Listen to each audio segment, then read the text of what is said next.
ओम शांति। 3 जनवरी 2024 के ईश्वरीय महावाक्य हैं। आज के साकार मुरली के सार में निराकार शिव परमात्मा ने पवित्रता के सागर ने हम मास्टर पवित्रता के सागर बच्चों से कहा, मीठे बच्चे, बाप का बनकर बाप का नाम बाला करो। नाम बाला होगा संपूर्ण पवित्र बनने से। तुम्हें संपूर्ण मीठा भी बनना है। प्रश्न है, संगम युग पर तुम बच्चों को कौन सी एक फिक्र है जो सतयुग में नहीं होगी? उत्तर में मीठे बाबा ने कहा, संगम पर तुम्हें पावन बनने की ही फिक्र है। संगम पर सिर्फ और सिर्फ बाबा कहते हैं ना, तुम बच्चों को बाकी सब फिर भी ज्ञान आ जाए, सब बातें आ जाए, लेकिन पवित्र पावन बनने में है ना, विकारों से मुक्त होने में। ये जो बाबा ने कहा ना, विकार महाशत्रु है, तो उससे ही हमें सबसे ज्यादा मेहनत करनी पड़ रही है ना, पवित्र पावन बनने के लिए। तो बाबा कहते, संगम पर तुम्हें पावन बनने की फिक्र है। बाप ने तुम्हें और सब बातों से बेफिक्र बना दिया। तुम पुरुषार्थ करते हो कि यह पुराना शरीर खुशी खुशी से छूटे। तुम जानते हो, पुराना वस्त्र तार नया लेंगे। हर एक बच्चे को अपनी दिल से पूछना है कि हमें कितनी खुशी रहती है, हम बाप को कितना याद करते हैं। ओम शांति। मीठे मीठे सीखिलाधे बच्चों को रूहानी बाप समझाते हैं। रूह के पिता रूहानी बाप समझाते हैं, पढ़ाते भी हैं, समझाते भी हैं। पढ़ाते हैं, क्या पढ़ाते हैं? रचता और रचना। रचता इस सृष्टि का कौन है और ये रचना के रचता कौन है ना? और ये रचना जो है वो उसका आदि मध्य अंत का राज क्या है, तो ये रचता बाप ही समझाते हैं ना। तो रचता और रचना के आदि मध्य अंत का राज और समझाते हैं। सर्वगुण संपन्न बनो, दैवी गुण धारण करो, याद करते करते तुम सतो प्रधान बन जाएंगे। तुम जानते हो, इस समय यह तमो प्रधान सृष्टि है। ये पूरी दुनिया ही तमो प्रधान है ना। तो सतो प्रधान सृष्टि थी जो अब 5000 वर्ष में तमो प्रधान बनी है। यह है पुरानी दुनिया। सबके लिए कहेंगे ना, यह नई दुनिया में थे या शांति धाम में थे। बाप रूहों को ही बैठ समझाते हैं, हे रूहानी बच्चे, तुम्हें सतो प्रधान जरूर बनना है। बाप से वर्षा जरूर लेना है। मुझ अपने बाप को याद जरूर करना है। लौकिक बच्चे भी याद करते हैं। जितना बड़े होते जाते हैं, हद का वर्षा पाने के हकदार होते जाते हैं। तुम हो बेहद के बाप के बच्चे। बाप से बेहद का वर्षा लेना है। अभी भक्ति आदि करने की दरकार नहीं है। यह तो बच्चे समझ गए हैं। यूनिवर्सिटी, बाबा कहते हैं, यूनिवर्सिटी जो है सब मनुष्य मात्र को पढ़ना है ना। तो बाबा की क्या है ना, लौकिक बच्चे बाबा कहते हैं कि याद करते हैं, जितना बड़े होते जाते हैं तो हद का वर्षा पाने के लिए। तो तुम तो लेकिन हद के नहीं हो, बेहद के हो ना। तो बेहद का वर्षा पाना है। तो बाबा कहते अभी तुमको भक्ति आदि की दरकार भी नहीं है ना। जो भी भक्ति की सामग्री है या भक्ति है, पुकारना, मंदिरों में जाना, तीर्थों में जाना है ना, पूजा पाठ या रचना, ये सब करने की कुछ भी व्रत त्योहार का व्रत करने की आवश्यकता नहीं है। यह तो बच्चे समझ गए हैं। यह यूनिवर्सिटी है। सब मनुष्य मात्र को पढ़ना है, बेहद की बुद्धि धारण करनी है। यहाँ सिर्फ और सिर्फ बाबा बुद्धि को, स्वच्छ बुद्धि को साफ बना, आत्मा को शुद्ध करने आए हैं, ब्रेन वॉश करने आए हैं। गीता का मतलब ही है, गीता ज्ञान दाता हमें देते हैं आपके बुद्धि को शुद्ध करने के लिए ब्रेन वॉश, क्योंकि ब्रेन में इतना ज्यादा कचरा भर गया है जिसका कोई अपार सीमा नहीं है। हाँ, तो अभी यह पुरानी दुनिया चेंज होनी है, जो अब सतो प्रधान बनेगी, लेकिन जो अब कैसी है, तमो प्रधान है। अभी बनी नहीं है सतो प्रधान, है ना। तो वह सतो प्रधान होंगे। बाबा कहते हैं, बच्चे जानते हैं, इस समय हम बेहद के बाप से बेहद सुख का वर्षा पा रहे हैं। अब हमें एक रूहानी बाप की ही मत पर चलना है। इस रूहानी याद की यात्रा से ही तुम्हारी आत्मा सतो प्रधान होती जाती है। फिर सतो प्रधान दुनिया में जाना है। तुम्हारी समझ में आता है कि हम ब्राह्मण हैं, हम बाप के बने हैं, पढ़ाई पढ़ रहे हैं और पढ़ने को ही ज्ञान कहा जाता है। भक्ति अलग है। तुम ब्राह्मणों को बाप ज्ञान सुनाते हैं और कोई को इस ज्ञान का पता नहीं है। वह यह नहीं जानते कि ज्ञान सागर बाप जो टीचर भी है वह कैसे पढ़ाते हैं। बाबा टॉपिक्स तो बहुत समझाते हैं। नंबर 1 बात तो है बाप का बनकर बाप का नाम बाला करना, संपूर्ण पवित्र बनना, संपूर्ण मीठा भी बनना है। यह है ही ईश्वरीय विद्या। भगवान बैठ पढ़ाते हैं, उस ऊंचे ते ऊंचे बाप को याद करना है सेकंड की बात। अपने को आत्मा समझो। तुम जानते हो हम आत्मा शांति धाम में निवास करती हैं, फिर यहाँ आती हैं पाठ बजाने, पुनर्जन्म में आते ही रहते हैं। नंबर 84 जन्मों का पाठ हमने अब पूरा किया है। इस पढ़ाई को भी समझना है, पाठ को भी समझना है। ड्रामा का राज भी बुद्धि में है। जानते हो यह हमारा अंतिम जन्म है, इसमें बाप मिला है। जब 84 जन्म पूरे करते हैं तो पुरानी दुनिया बदलती है। तुम इस बेहद के ड्रामा को, 84 जन्मों को और इस पढ़ाई को जानते हो। 84 जन्म लेते लेते अब पिछाड़ी में आकर ठहरे हो, अभी पढ़ रहे हो, फिर नई दुनिया में जाएंगे। नए नए आते रहते हैं, कुछ न कुछ निश्चय होता रहता है। कोई तो इस पढ़ाई में लग जाते हैं। बुद्धि में है हम सतो प्रधान पवित्र बन रहे हैं। हम पवित्र बनते बनते उन्नति को पाते रहेंगे। बाबा ने समझाया है तुम जितना याद करते हो तुम्हारी आत्मा पवित्र बनती जाती है। बच्चों की बुद्धि में सारा ड्रामा बैठा हुआ है। यह भी जानते हो कि इस दुनिया का तुम सब छोड़कर आए हो, है ना। पुरानी दुनिया से बुद्धि से नाता तोड़ा है कि नहीं। तो जो इन आँखों से देखते हो वह देखने का है नहीं, चाहे फिर वो शरीर ही क्यों ना हो। ये भी तो एक ना एक दिन छोड़ना है, छूटना है। तो यह सब खत्म हो जाने वाला है। अब तुम्हारा अंतिम जन्म है और कोई भी इस बेहद के ड्रामा को नहीं जानते हैं। तुम अभी सारे चक्र को जानते हो। बाप आए हैं अब तुम्हें तमो प्रधान से सतो प्रधान बनाने।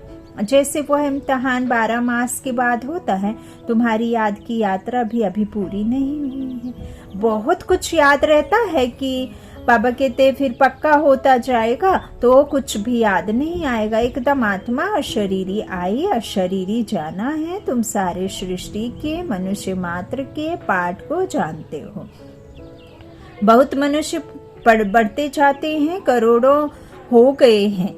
बाबा कह रहे हैं मुरलियों में, देखो ये झाड़ भी कितना जास्ती वृद्धि को विस्तार हुआ ना इसका, संगम युगी ब्राह्मणों का।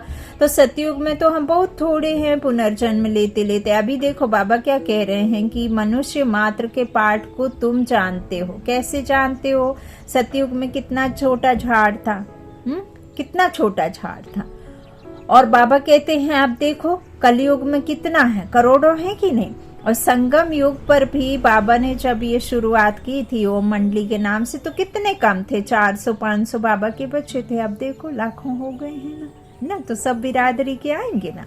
तो बाबा कहते हैं इस तरह से फिर करोड़ों हो गए हैं। अभी मनुष्य बढ़ते बढ़ते सतयुग में तो हम बहुत थोड़े होते हैं पुनर्जन्म लेते लेते। और धर्मों के मठ पंथ टालियां बढ़ते बढ़ते झाड़ बहुत बड़ा हो गया है। अब बाबा धर्मों को, मठ को, पंथ को, इन सबको ही इस मनुष्य सृष्टि रूपी झाड़ के टालियां पत्ते पुत्ते कह रहे हैं। हाँ, तो यही तो है जो बढ़ गया।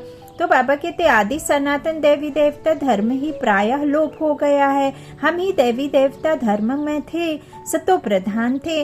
अब वह धर्म ही तमो प्रधान हो गया है। अब फिर सतो प्रधान बनना है और बनने के लिए ही हम पढ़ रहे हैं। जितना पढ़ेंगे पढ़ाएंगे उतना बहुतों का कल्याण होगा। बहुत प्यार से समझाना है। एरोप्लेन से पर्चे गिराने हैं, उसमें भी यही समझाना है कि तुम जन्म जन्मांतर की भक्ति करते आए हो।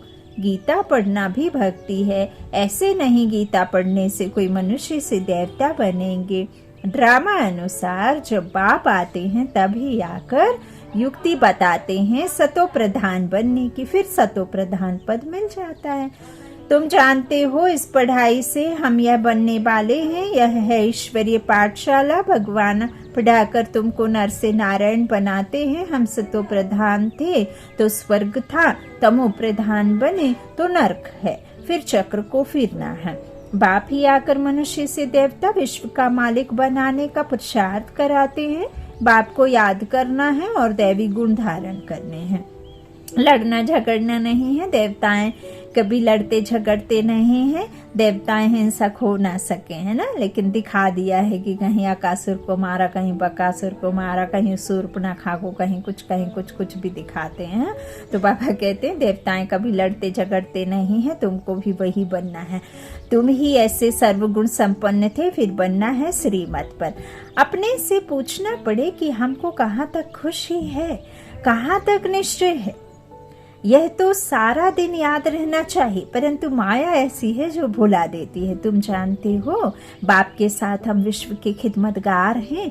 आगे तुम हद की पढ़ाई पढ़ते थे, अब बेहद की पढ़ाई बेहद के बाप द्वारा पढ़ते हो। यह पुराना शरीर है जो अपने समय पर छूटने का है। आपे ही ना छूटे, हम खुशी से शरीर को छोड़ें। हम इस छीछी शरीर को छोड़ पुरानी दुनिया को भी छोड़ खुशी से जाते हैं। कोई बड़ा दिन होता है तो खुशी से नए कपड़े पहनते हैं ना। यहाँ तुम जानते हो हमको नई दुनिया में नया शरीर मिलेगा। हमको एक ही फुरना है पावन बनने का, और सब फिक्रातों से हम फारिग हो जाते हैं, है ना। बाकी फिक्र से तो बाबा ने हमें क्या कर दिया, फ्री कर दिया। तो यह सब खलास हो जाना है। फिक्र काहे का रखे, जब बाबा कह रहे हैं अब उसका भी अगर है तुमको, तो ये तो सब खलास होना, फिक्र काहे का रखे। आधा कल्प हम भक्ति मार्ग में फिक्र में रहे, फिर आधा कल्प कोई फिक्रात नहीं रहेगी। बाकी थोड़ा समय है पावन बनने का, थोड़ा फिक्र है, फिर एक भी फिक्र नहीं रहेगा। यह सुख दुख का खेल है। सतयुग में है सुख, कलयुग में है दुख। बाबा ने समझाया है, तुम पूछ सकते हो सतयुग सुख धाम के रहवासी हो या कलयुग दुख धाम के। यह तुम नई नई बातें सुनाते हो, जरूर कहेंगे अब दुख धाम के वासी हैं। बहुत प्यार से पूछा जाता है, जो मनुष्य आप ही समझें कि हम कहाँ के वासी हैं, कहेंगे इनके प्रश्न पूछने की युक्ति तो बहुत अच्छी है। भल कितना भी बड़ा आदमी हो, धनवान हो, परंतु है तो नरकवासी ना। स्वर्ग तो नई दुनिया को कहा जाता है, अब कलयुग पुरानी दुनिया है। यह प्रश्न बहुत अच्छे है, सीडी में भी क्लियर है। तुम सुखधाम में हो व दुखधाम में हो, यह हेल है या हेवन है, डीटी हो या डेविल हो। हाँ, बाबा क्या कहते हैं, पूछते प्रश्न की क्लियर। सीढ़ी में तो क्लियर है कि तुम सुखधाम में हो व दुखधाम में हो, हेल में हो या हेवन में हो, डीटी हो या डेविल हो। हाँ, तो अभी तो हम डेविल में है ना, तो लेकिन अभी ब्राह्मण बच्चे संगम पर हैं, तो यह पूछना है जरूर। सतयुग को डीटी वर्ल्ड कहेंगे, कलयुग को नरक डेविल वर्ल्ड कहेंगे। तो पूछना है सतयुग स्वर्ग डीटी वर्ल्ड के वासी हो या कलयुग डेविल वर्ल्ड के वासी हो। भल कितना भी धनवान हो, परंतु वासी कहाँ के हो। अभी तुम्हारे में ज्ञान आया है, पहले यह बातें ख्याल में भी नहीं थी जब बाबा ने हमें ये ज्ञान नहीं दिया था। अभी भी देने के बाद भी बहुत कुछ ऐसे मूंझते रहते हैं। तो अभी तुम समझते हो कि हम संगम पर हैं। जो कलयुग में है वह पतित नरकवासी है, फिर पावन बनना है। चाहे फिर वो संतात्मा भी होगी तो भी बाबा कहते हैं वो माँ के कोख से ही आई ना, तो विकारों से हुई, तो उसे फिर पावन कैसे कह सकते। तो बाबा कहते हैं पावन अभी बनना है, अभी सब नरकवासी है। तब तो पुकारते हैं हे पतित पावन आओ, आकर हमको पावन बनाओ। यह भी समझाना है। तुम्हारे पास कितने ढेर मनुष्य आते हैं, फिर भी कोटों में कोई निकलते हैं। मैं जो हूँ, जैसा हूँ, जो सिखलाता हूँ, उस पर कोई विरला ही चलता है। प्रभात फेरी में भी यही दिखाओ कि हम इस पढ़ाई से स्वर्गवासी बन रहे हैं। सतयुग त्रेता द्वापर कलयुग यह चक्र फिरता है ना, जैसे सुबह दोपहर शाम रात होती, ऐसे ही सतयुग त्रेता द्वापर कलयुग ये 4 युग बिल्कुल इक्वल उसमें बटे हुए हैं। तो यह चक्र फिरता है ना, स्वास्तिक पीसी का है। बाबा कहते हैं सतयुग और त्रेता और द्वापर। सतयुग में सब देने वाले होते हैं, त्रेता में थोड़ा सा हाथ झुकता है, हाँ, फिर द्वापर में थोड़ा और झुक जाता है और कलयुग में तो बिल्कुल ही लेवता हो जाते हैं। तो ऐसे 4 युगों का भी उसमें स्वास्तिक में दिखाया। तो तुम्हारी बुद्धि में ये सारा चक्र है। फिर से तुम सुख धाम शांति धाम के मालिक बनते हो। सुख धाम में दुख का नाम भी नहीं, अगर पूरा पढ़ेंगे नहीं तो पद भी कम पाएंगे। यह तो कॉमन बात है, इसलिए बेहद की पढ़ाई पढ़कर बेहद का वर्षा ले लो। सिर्फ अपने को आत्मा समझ बेहद के बाप को याद करना है। बहुत मीठा बाबा है। उनका डायरेक्शन है कि देह सहित देह के सभी बंधन खलास कर दो। आत्मा तो अविनाशी है, अभी अभी शरीर लिया, अभी अभी छोड़ा। देरी थोड़े ही लगती है। इस समय तो दिन प्रतिदिन सब तमो प्रधान बनते जाते हैं। जब हम सतो प्रधान थे तो हम बड़ी आयु वाले थे और बहुत थोड़े थे। दूसरा कोई धर्म ही नहीं था। तुम्हारी आयु अभी के पुरुषार्थ से ही बढ़ती है। जितना याद करेंगे उतना तुम्हारी आयु बढ़ेगी। जब तुम सतो प्रधान थे तो तुम्हारी आयु बहुत बड़ी थी। फिर जितना नीचे उतरते गए तो आयु कम होती गई। रजो में उतरे तो आयु कम, तमो में आए तो और कम। जैसे नार का मिसाल है, नार रहट कंगने डब्बे भरते हैं और खाली होते जाते हैं। नार कुएं से पानी निकालने का एक तरीका है, यह भी बेहद का नार रहट है। तुम अभी भर रहे हो, भरते भरते पूरे भर जाएंगे, फिर धीरे धीरे खाली होंगे। इनकी भेंट बैटरी से भी की जाती है। अभी हम सतो प्रधान बन जाते हैं ना, जैसे फोन में हम फुल बैटरी करते, वो स्लोली खाली होती है। ऐसे नहीं कि जैसे ही आपने फोन को ऑन किया, यूज किया और वो एकदम से रेड बत्ती जल जाएगी उसकी और दिखाने लग जाएगा कि बैटरी का पावर कम हो गया। स्लोली कम होता है ना। लेकिन जब पुराना हो जाता है ना इंस्ट्रूमेंट फोन वाला, तो फोन का डब्बा फिर जल्दी भी ड्रेन होने लग जाती। तो देखो बाबा कितना अच्छे युक्ति से हमें समझाते हैं। तो बाबा कहते हैं इस तरह से बैटरी से भी की जाती है। अभी हम सतो प्रधान बन जाते हैं, फिर 84 जन्म लेते हैं। आधा कल्प के बाद रावण राज्य शुरू होता है। रावण राज्य में सबको कहेंगे नरकवासी हैं। पीछे जो आएंगे वह नरक में ही जाएंगे। हाँ, बाबा कहते हैं जो पीछे आएंगे ना वो नरक में ही आएंगे। पहले तुम स्वर्ग में जाते हो। बाबा कहते जो हमें ज्ञान मिल रहा है ना, ये भक्ति का ही फल है। तो यह बाप से भक्ति का फल मिलता है। समझा जाता है इतने बहुत भक्ति की है, इसने बहुत भक्ति की है, तब ज्ञान भी लेते हैं। यह सब राज तुमको बाप ने समझाया। सबसे जास्ती भक्ति करी मम्मा बाबा ने। तो देखो सबसे पहले नंबर पर प्रिंस प्रिंसेस का जन्म उनको मिला। नई दुनिया के मालिक ना लक्ष्मी नारायण राधे कृष्ण बनकर सतो प्रधान वाले अवस्था में आए। फिर उनका स्वयंवर के बाद लक्ष्मी नारायण बने। तो बाबा कहते ये भक्ति का फल है और जिसने जितनी की है उसको उतना मिला है। तो ये सब राज तुमको बाप ने समझाया है। जब तक बाबा कहते भक्ति नहीं की होगी ना तब तक ज्ञान लेते नहीं है ना। ऐसे नहीं कि डायरेक्ट ज्ञान में आ जाएंगे। तो तुमको फिर दूसरों को समझाना है। मनुष्यों ने अनेक प्रकार के पाप ही पाप किए हैं।